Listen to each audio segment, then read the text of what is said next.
If you have your Bibles, we're going to be kind of flipping around a little bit. I'm going to be doing a little teaching tonight.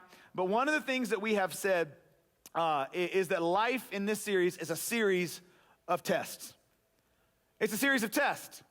I mean, for example, how many of y'all have kids? Come on, kids. Do y'all remember being there when your first baby was born?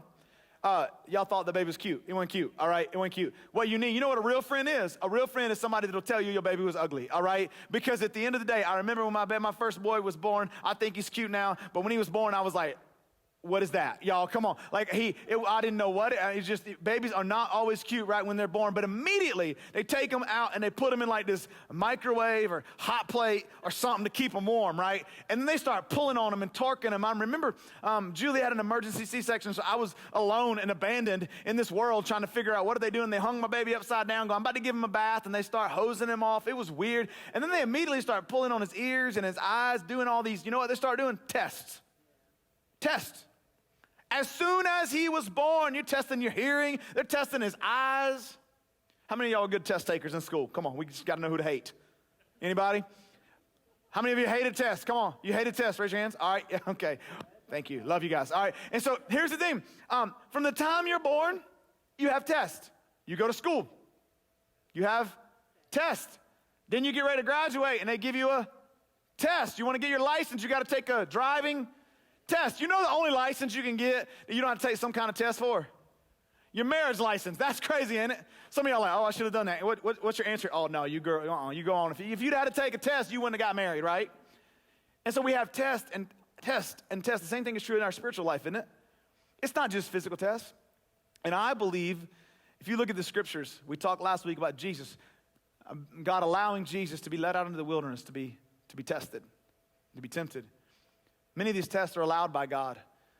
They allow because sometimes I believe that the thing that you are praying for can never happen until you've proven yourself.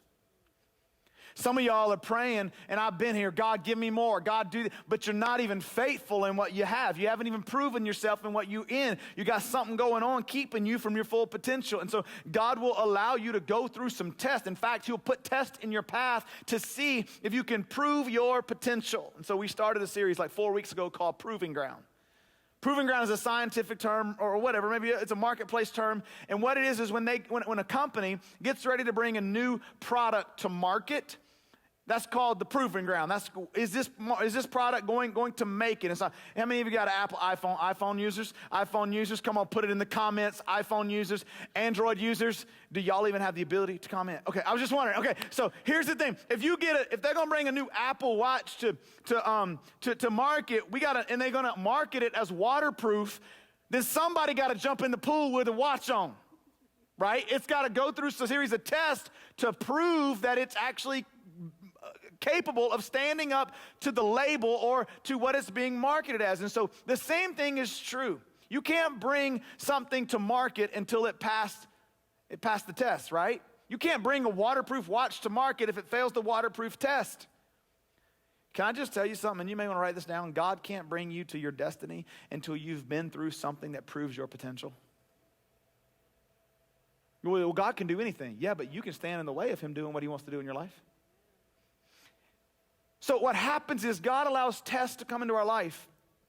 And he says, I'm going to give you an opportunity. See, sometimes what we see as the test, God is actually giving us an opportunity. And so he allows these things to come into our life as opportunities to prove ourselves so he can bless us in greater ways. Or he can take us to another level or give us another opportunity. How can you testify that God is a healer if you've never been sick? How can you prove, or how can you testify? How can you really stand up and share that God is a provider until you've been at a place where you didn't have anything but God? You see where I'm going with this? But what we want is we want what we want, and we want it now. And we don't want any adversity or any test or anything to come our way. We just want, oh God, what's wrong? And God is saying, I'm giving you an opportunity to prove your potential, to give you more. And so listen to me, if you're a student in this room or watching online or you're a young adult, sometimes there's a season, it's called the proving ground. You got big dreams, you got big aspirations, you're 35 years old, you're 55 years old, you're 15 years old, you got big dreams and big aspirations. Here's what I would challenge you, make the most of the opportunities God's put in front of you right now. Y'all ever been in what I call a YouTube wormhole? Like you just get locked into YouTube and you just keep chasing YouTube. You know, you're just like locked in. I was meditating, doing some YouTube the other day. You know how that goes. And so no, true story. If you want to see something interesting, just go to YouTube and Google like bear-proof trash cans. You know how they know that a trash can is bear-proof? You ever been in the mountains and you gotta lock it, unlock it, and you gotta do all this kind of stuff, and then they sell bear-proof trash cans. Well, if you want, how do you know if it's bear-proof? Well, you know what they do? Go YouTube. They'll give it to a bear. Just let the bear kick it down the hill, just to see if it's truly bear-proof, because they can't bring it to market until they've proven that it actually can live up to what the expectation is. And some of us have a destiny in front of us, but God can't label us until what He's called us to do until we have proven that we're able and capable to walk into it. In other words, God says, I want to use you here. I have this purpose and I have this plan for your life. I have these desires for you, but I can't just put you there because you might fail miserably because you haven't proven yourself in the process. How many of you ever been frustrated because you want to be somewhere you're not? I mean, I'm not talking about like Hawaii. I'm talking about like you want to be at a different place in life, but you find yourself constantly stuck. In those seasons, we have to ask ourselves, God, what test are you wanting me to pass? I've said this before, God, I learned my lesson. I will never do it again. Y'all have done that? I will never spend my money like that again, God. Some of you are like, God, I will never marry another idiot again as long as you get me out of this one. No, don't. That's not how it works, all right? But you get in these seasons and you think you've learned your lesson, but here's what I've learned about tests. Listen, what if you don't graduate from these tests, but there are different levels and dimensions of these tests? So you understand, let me kind of dumb it down because school's not starting back for a while, and it's kind of weird, and some of y'all are panicked. And so, do you know you can't get into college by saying, well, I passed math in second grade? You gotta graduate. You can't step into your destiny that God has for you to say, well, I went through that test one time, because life is a series of tests. And what I've learned is when I'm faithful in this one, the next test might actually be bigger. But do I have the ability? Am I going to live up to my potential in life? And if we're going to do that, we gotta go through some tests. I'm getting somewhere because I'm going to get to one test that I think consumes and wins the battle in most Christians' lives. Y'all remember that? How many of y'all over 35? Over 35? Wow, we got a young crowd, okay? If you're online, you'll remember this. Do y'all remember where it would say, this is a test of the emergency broadcasting system. Y'all remember that? So this is before all the days. So say it when we say it out loud. It's only a test. So it's only a test. See, some people have the spiritual gift of complaining, don't they? And all they want to do is complain and complain and complain. How you doing today? Well, no, it's hot outside. And when it's hot, I sweat. And when I sweat, my wife comes, she tells me I want to do all this stuff. And my kids get on. And before you know it, you don't even like their life. Right?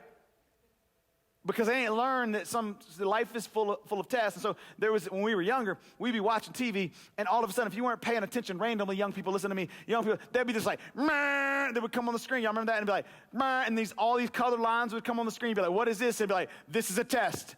This is only a test of the emergency broadcast. How does that even work? I saw that my whole life and never used it. Y'all know what I'm saying? It was like the old school Amber Alerts. And so I wish God had a emergency broadcasting system. Like He would just prepare me. Like, whoa, there's an idiot ahead. Be ready. You know what I'm saying? So you don't lose your cool.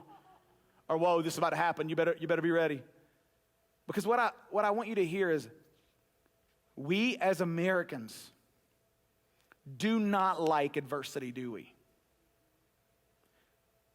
But God will require us to prove our potential on one level before we are promoted to the next level.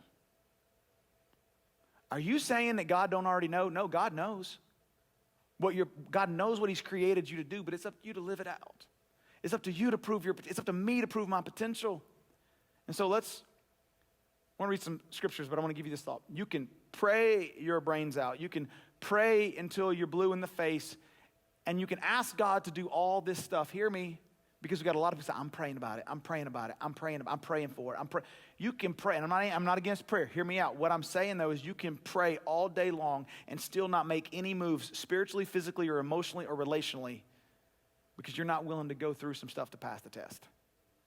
And so, James, the brother of Jesus, who saw him go through a whole lot of stuff, he saw Jesus tested in every way. Hebrews says he was tested in every way. He was tempted in every way, just as we are, yet he was without sin. He says this, James, his brother, says this in James chapter 1, verse 2. Consider it pure joy, my brothers and sisters. Whenever you face trials of what? Many kinds. We're going through a series of trials and tests. In this series, we're talking about it says, because the testing of your faith produces perseverance. So there is a testing of our faith that produces something in us that allows us to maintain and fulfill what God has for us. And then it says, let perseverance finish its work so that you may be mature and complete, not lacking anything. In other words, that you may be able to live out the calling and the purposes God has for you, but it starts with overcoming and passing some tests. And see, God wants to promote you. He wants to move you to the next level, but you're not going to get there without going through some stuff. And so then, what happens is every test has a question that's waiting to be answered, doesn't it? Y'all ever take multiple choice tests and if you didn't know the answer was C, right? C. C, what was your favorite answer? Call it out. Come on, call it out. D, A, B. Okay, here we go. So I was the C. I don't know why. It's just like a C. I don't know, C. And so every test has a question waiting to be answered. I'm going to give you an example here. So there's some things that God is asking us for an answer. And God is asking, okay, we're saying, God, we need this, we need that. And he's saying, let me ask you a question. Let me put something on you to see if you're ready to go to the next level. Let me see if you're ready to pass the test that I have for you. And so there's this passage of scripture in John chapter 5 where the crowds of people are about to come to Jesus and there's about to be a problem. There's about to be a test for the disciples because all of them are going to get hungry. And I'm going to read the passage, and I want you to see how I think God works in your life and in my life. And there's just one little statement in here, two little statements that just blew my mind. It's just three little verses. It says this, when Jesus looked up, two verses actually, and saw a great crowd coming toward him. So here's what I want you to know. Jesus saw the problem before it got there. This crowd was about to pose a problem. It was about to pose a test. Do you know that Jesus saw Corona before she got here? I'm just saying.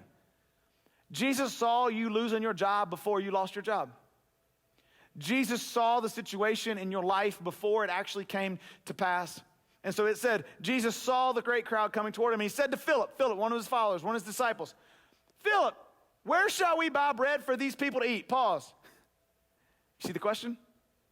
Because there's a test. Jesus saw the crowd, and he asked Philip, I'm going to ask you a question. And I'm going to see if you're ready to understand. I'm going to see where your faith is. I'm going to see where you put your trust at. I'm going to see where you gather your information from and what conclusion you draw based on this question that I ask. And so he says, where shall we buy bread for these people to eat? But look at verse 6. He asked this only to test him. For he already had in mind what he was going to do. Jesus didn't have to ask Philip anything, did he? He chose to ask Philip because he wanted to show Philip something about himself. He wanted to take Philip to another level because here's what you and he already knows the answer to our problem. See, what happened that day was Jesus had already planted a little boy with 5 loaves and 2 fish in his lunch basket that day. And Jesus knew that little boy was out there. He was already there. He had already made a way when nobody else could see a way. He had already provided an answer. He just was testing the disciples. And so they have to go find, here's a little boy, he's got 5 loaves and 2 fish, and Jesus does a miracle and feeds the 5,000, and here's the interesting thing, there's more left over than there was at the beginning. And they're like, well, see what happened was, like, they don't know, Philip's panicked, where are we going to get food? Jesus is asking him, he says, all we got is his 5 loaves and 2 fish. See, the question for you and I about our faith is not, can God come through, but rather, what will I do until God comes through? Let that sink in. It's not whether God knows the answer or God's going to come through and provide the answer. The question is, what am I going to do in the meantime? What's my response going to be? And so we've been talking in this series about different types of tests. We talked in week 1, the test of time. Week 2, the test of adversity. And then last week we talked about the wilderness test. And today, briefly, as we finish out this message, I want to talk about the one test that I believe the majority of Christians are failing, and failing miserably. I mean miserably. And here's what I know, it's weighing you down and it's holding you captive. And it's real simple. It's the test of offense. The test of offense hopes to prove that even when you have a reason or a right to be offended, you will repeatedly choose not to be. Anybody in here guilty? Come on. And listen, Christians are the most offendable people on earth. Which is kind of ironic because Jesus forgave us every offense. You see, I had to spend 20 minutes getting you ready to drop the bomb on you that all of us are guilty here. Because the devil's goal is destruction, his strategy is division, and his tactic is offense. So my goal is destruction. How am I going to destroy? Well, I'm going to divide. How am I going to divide? I'm going to allow you to offend each other, and you don't know how to deal with your offenses. And so you may want to write this down. Everybody will offend you at some point. Everybody in your circle. Everybody connected to you, everybody, I'm going to offend you at some point. You're going to offend me. But here's what I need you to hear, and I'm going to ask for a volunteer, a strong, big, strong male volunteer in a minute. Not that women aren't strong, I'm just saying. Okay, I just want to do it, all right? And so, offense is an event, but to be offended is a decision. So there's 2 stages. Volunteers, where are my men at? Come on, men. Men, big, strong men. Wives, here's your chance to volunteer and make a fool out of them. Come on. Come on. I know you're like, I don't do this. I need a big, strong man. Come on up here, Sherrod. He ran 37 miles the other day, so he's good. So I want you to come stand over here and prepare to be humiliated, okay? And so where do you at? Okay, come stand just over here, and we'll get to you in a minute. All right, write this down. 2 stages of offense. Number 1, the feeling of offense. Okay? The feeling of offense. Here's the second stage. The choice to live offended. And those are 2 totally different things. All of us will feel offended, won't we? So watch this. All right, so Rod, here is a big old dose of offense. Okay. So be careful, it will leak, all right? So I'm going to need you just to hold on to that for a little while. All right? So stage 1 is about someone giving you an opportunity to be offended. I can't believe she said that on Facebook. You know why you respond on Facebook about stupid stuff? Because you haven't dealt with the stuff you've been carrying all your other years. They hand you a big glass of offense and they say, here, hold on to this, drink this, embody this. And so you hold it. Stage 2, though, so you have a choice now, right? Stage 1, here it is. You hold it. Okay, what am I going to do with it? Stage 2 provides an opportunity, though, to put the drink down or to hold on to it. So you're going to hold on to it for the sake of this illustration because it don't work if you put it down, okay? So he holds on to it, and now for 2 years, he's held on to this offense. In fact, he's embodied this offense. He's carried this offense, and along comes somebody else and says, here you go. You know I got one more, don't you? And now he didn't let go of his first marriage issue, and now he's struggling in his second marriage. Come on. You good? You going? Okay. So he didn't let go of his childhood trauma. And I'm not saying this ain't very real stuff. What I'm suggesting is that there is a healer who can provide a way out. And so he's been holding on to this for years, and now it's affecting his marriage or as a father to his daughter. And now along comes... I ain't going to do that to you, man. All right. Do you see where I'm coming from? So thank you. Give him a big round of applause. Thank you, Sherrod. Having the right to be offended does not lessen its consequences in your life. This is real, ain't it? Some of y'all's feelings are hurt. Because I got to be honest with you, as I study this, I'm like, God, why I got to preach this? Because I'm mad at some people. Right? Like, I'm frustrated with, we all have it. The question is, though, Are we going to allow what happened to us with that person now to affect every other area of our life and even our potential, our relationship with God? God, I want to do what you've called me to do, but look at all this stuff I'm carrying around. And you know what? Living offended is one of the most self-sabotaging decisions that you can make. It sabotages your potential.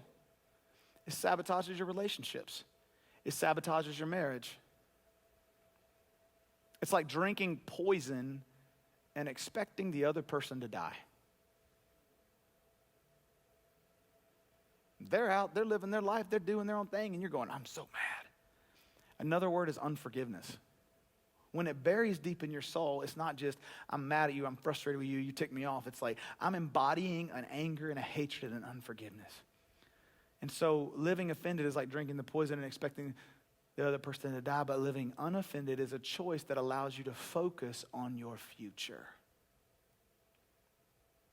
You say, how did you get to where you're at? Where do you ask people, you look at their life, you say, man, you're growing in your faith, your marriage is doing great, you're a great father, great mother, great husband, great wife. You're just doing, because most likely the people that are living life to the fullest are the ones who aren't holding on to the baggage from the past. And so living unoffended means that you have freedom from negativity. It means that you have freedom from strife, freedom to invest fully in the things that matter most. Because you and I both know, hear me, lean in believers. If you're a follower of Jesus, do you know why so many people in the world say they don't want to follow Jesus? Now, it may be an excuse. That's fine. I'm just hearing you. Because there's too many angry Christians. Because we're mad about everything and we got opinions about everything and our opinions leak over. And so there's two current myths, and here they are. Number one, I am justified to be offended at anything that offends me. Okay, I guess that's a myth. Here's the problem. There's another layer to that, and that is this, that it will destroy you. Now here's the next level of the current myth. Social media gives me the opportunity to take my right to be offended to a whole new level. Because we feel anonymous and detached, don't we? I can just post this and nobody will, because I didn't say it, I just kind of put it out there. I was just kind of venting, or I just had an opinion, and next thing you know, somebody's misinterpreted your opinion, and then you're offended at them, and then you're offended with your friend because they're not offended with you about your offense at somebody else. And it's like, this is drama, right? And so we bash what we don't like, what we don't like, and we attack people we don't know. We have opinions about everything from gender to age to politics to race to law enforcement, people who make too much money, people who did this and they deserve that. For the love of God, can we just stop and invest our energy into something that's eternal? But what we do is we look for offense rather than overlooking offenses. Like, you know the feeling, I've been there. It's a sign of maturity, though, when you can move beyond it. When you roll, and you're like, oh, no. And you want to comment, or somebody sends you that email, and you feel the need to respond. Do you know when Jesus responded? I'm going to tell you about the last week of his life here in a minute. The only time he responded, the last week of his life, when he had plenty of opportunities to be offended, they mimicked and mocked and ridiculed. The only time he responded was when they said, are you the king of the Jews? Are you the Messiah? Are you the Son of God? And he said, what you have said is true. He didn't respond to all the other stuff because he knew he had a bigger cause. And so there was this last week, Jesus comes in on Palm Sunday and they wave the branches and they say, hail, King of the Jews, because what they want is they want somebody to overthrow a political kingdom. Sound familiar? No matter which side of the aisle you're on, your hope is not in politics. I've said it 3 weeks in a row. It's under my skin. I'm just saying. And then he goes on midweek and he gets mad because people are abusing the temple, and he comes in and he's like, this is my Father's house. He wasn't offended about something somebody did to him, but he was offended when somebody offended his Father in heaven because he saw a greater purpose. And then he goes on and he has the Thursday before, he has the Last Supper with his disciples, and he's got one that would sell him out for 30 pieces of silver, Judas. He's got Peter who would deny him 3 times. Don't you think he could have been offended? And Judas sells him out. You know what he says to Judas? He says, what you're going to do, go and do quickly. And then while he's being judged, while he's standing before the rulers and the authorities, he looks out and Peter's denying him and he's warming his hands by a fire. This is my friend. You offended me. I mean, I'm offended. He had a right to be. He would have been justified. And they take him to the high priest and he's slapped and he's spit upon and he's ridiculed and he's mocked throughout this whole process. And the high priest says, well, I'll just send him over to the Roman governor. And he would suffer under the hands of Pilate, and Pilate would say, you know what? I don't even find fault in this man, but you decide. And they release Barabbas. He has Jesus crucified, and he puts a crown of thorn on his head. Don't you think he could have been offended? And he's beaten to a bloody, he's scourged, and he's pierced in his side. Before he's pierced, he's put on a cross and nails in his hand. I mean, he goes to a cross for you and for me. Listen, because at the beginning of time, our sin was very offensive to God. And Jesus goes to a cross. And he hangs there and he's on a cross. There's two criminals on each side. And he looks at one who deserves to die, but Jesus doesn't deserve to die. And he tells him, today you'll be with me in paradise because of your faith. And while they're spitting on him, and ridiculing him, and mocking him, and he's bloody, 39 lashes of shrapnel ripped across his back with the cat of nine tails. He can barely breathe because crucifixion was the death of suffocation. But he pulls himself up with those muscles that had been ripped to shreds. He would push himself up and pull himself up to the best of his ability and take. You know what some of his final words were with the breath that he would take? Rather than just breathing and going back down, he would pull himself up and muster the courage to say, Father, forgive them, for they know not what they do. I'm not offended because my cause and my purpose is greater than my pain.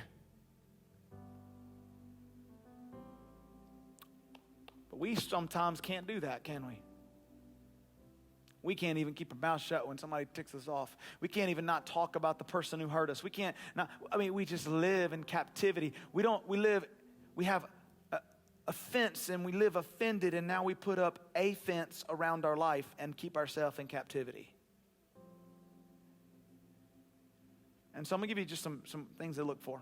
3 root causes of offense. Number 1, unspoken expectations. There's a lot of marriages, there's a lot of relationships, there's a lot of friendships, there's a lot of everything. You got all these, you're always offending each other because you don't communicate well. You don't talk about your expectations. You don't know. And so, well, you did this. Well, I didn't know I was supposed to. I mean, there's all kinds. You know this is the same song and dance, isn't it? And then there's unspoken expectations. There's unmet expectations. So I don't speak them, and therefore they lead to unmet expectations. And then the third one is unrealistic expectations. You expect everybody to think and believe like you do.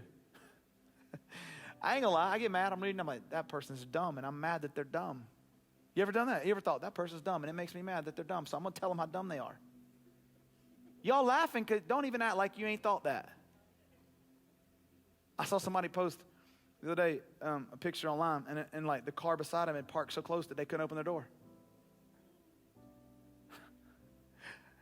Yeah, that made me mad. And so, like, they couldn't get in there. Like, I can't even get in my car. I can't. And so I'm like, well, you can crawl over the seat. And can you just like, then I can't back out because I'm pinned in. I mean, like, people just get on your nerves, don't they? It's pretty minimal, though, what Jesus went through, isn't it? Compared to what he went through. We have all these things. We want people to act and behave and do. And then we live, and all these things lead to an unfulfilled expectations, and then we get offended.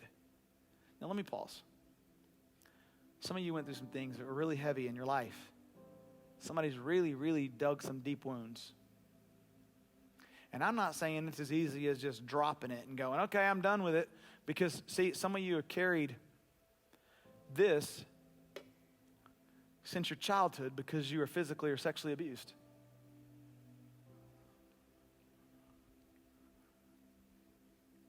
And you're saying, God, don't you care?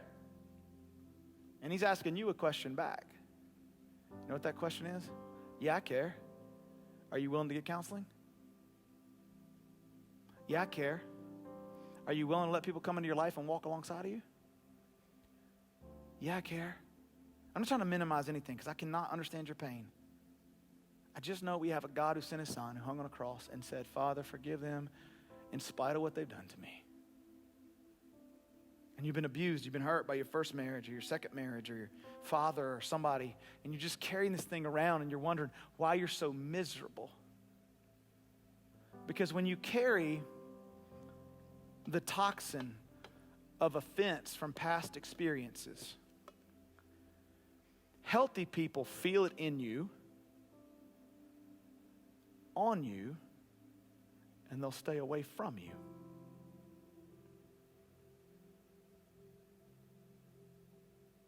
So how much are we carrying? I mean, I think we got the point across, right? So let's be honest. If you're at home or whether you're here, I'm standing because I'm going to be honest. I struggle with this. I struggle with it. Because I get mad with people. Anybody, come on. Anybody want to have the boldness and the courage today in your living room? Somebody told me, we had our book study last night. I'm doing a study with a very diverse group of people, and we're studying a book called Why Are All the Black Kids Sitting at the Same Table in the Cafeteria, and we're talking about racism. And I met some new people and got to know some new people last night. And afterwards, I was standing around talking to one of our black sisters, and she said, we have church, we just have it differently on Sundays. She said, I'll be upstairs ironing, and he'll be downstairs, and he's sitting on the couch, and it becomes black church at our house. She said, I'll be ironing. She said, I'll yell out, you hear what he's saying? And he'll yell up and say, hey, you need to stop and listen right now.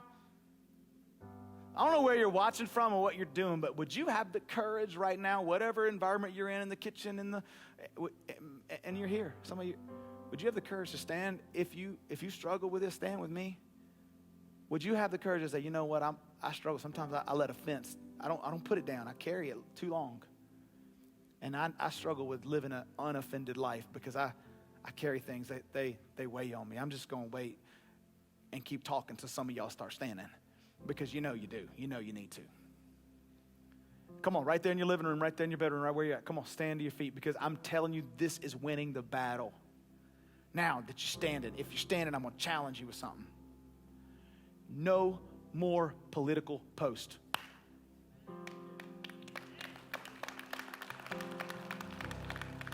You ain't changing nobody's vote because you posted on Facebook. Come on. Because we get so, and the reason I say that, not because I don't think you should have convictions about those things. What I'm suggesting to you is that it gets us riled up, don't it? And it makes us mad. And it ain't worth it.